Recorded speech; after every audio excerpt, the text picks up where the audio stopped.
গতকালকে আসলে এখানে এসেছিলাম, খুব মানে গ্লুমি ওয়েদার ছিল, আমার আশঙ্কা ছিল হয়তো আজকে বৃষ্টি হবে, but it's a wonderful sunny day and it's so good to see so many people here. I hope you are all enjoying. কথা দিয়েছিলাম নিয়ে আসবো, আমি আমাদের যন্ত্রশিল্পীকে বলবো চলে আসতে। এখন মঞ্চ পুরোটাই তাসনিয়া ফারিনের। আপু ছেড়ে দিচ্ছি মঞ্চ আপনাকে, এখন মঞ্চ আপনার।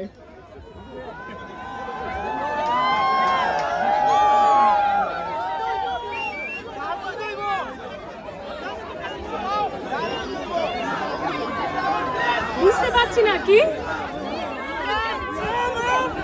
উর্মিলা, এটা কি আমি নাম শুনিনি তো আগে কখনো।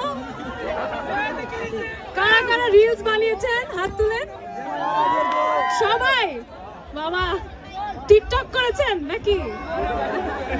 Thank you. আসলে এটা আমার অফিসিয়ালি করা প্রথম গান। এই গানটা নেপথ্যে আসলে কয়েকজন মানুষ আছে যাদের কথা অবশ্যই আমার বলতে হয়। প্রথমেই হানিফ সংকেত এবং ইত্যাদি, এটার জন্য একটা জোরে করতালি হয়ে যাক, কারণ ইত্যাদি আমাদেরকে এত বছর ধরে বিনোদন দিয়ে আসছে এবং সেই প্ল্যাটফর্মটা ছিল দেখেই হয়তো এই গানটা আপনাদের সবার কাছে পৌঁছেছে। এবং অবশ্যই কবির বকুল ভাই এই গানটার সুর লিখেছেন। ইমরান মাহমুদের গানটা শুনেন, ইমরান ভাই করেছে এটার সুর এবং আমার সাথে গিয়েছেন তাহসান ভাইয়া। সো এখানে আসলে অনেক বড় বড় মানুষ, আমি খুব ছোট একটা মানুষ, বাট সামহাও এই গানটা আপনারা খুব পছন্দ করেছেন। Thank you so much.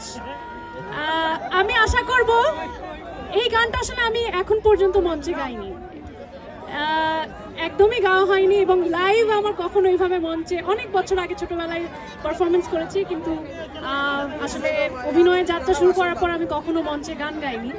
এত মানুষ দেখে একটু নার্ভাস ফিল হচ্ছে, লিরিক্স ভুলে গেলে মনে করাই দিবেন আমাকে। আর আমি চাইবো যে আপনারাও সাথে সাথে গাবেন প্লিজ, তাহলে আমার খুব ভালো লাগবে। গাবেন তো নাকি? হ্যাঁ শুনি না, জোরে বলেন। That's the spirit. So yeah, let's go, দেখি কি হয়। আচ্ছা, কি ফটোগ্রাফারদেরকে বসতে বলছে পেছনে, ওরা দেখতে পাচ্ছি আর কিছু? হ্যাঁ হ্যাঁ শুরু করবো। এতক্ষণ অপেক্ষা করেছেন, 5 মিনিট একটু অপেক্ষা করেন নাকি?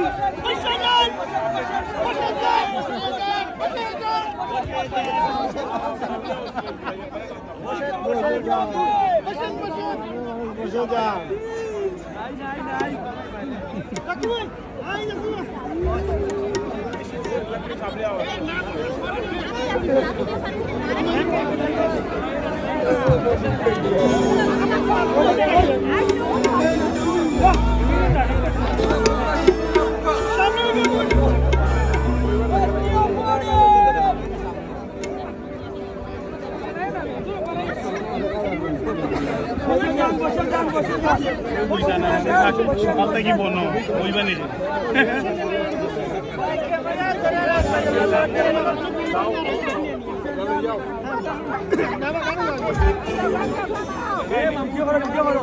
বসেন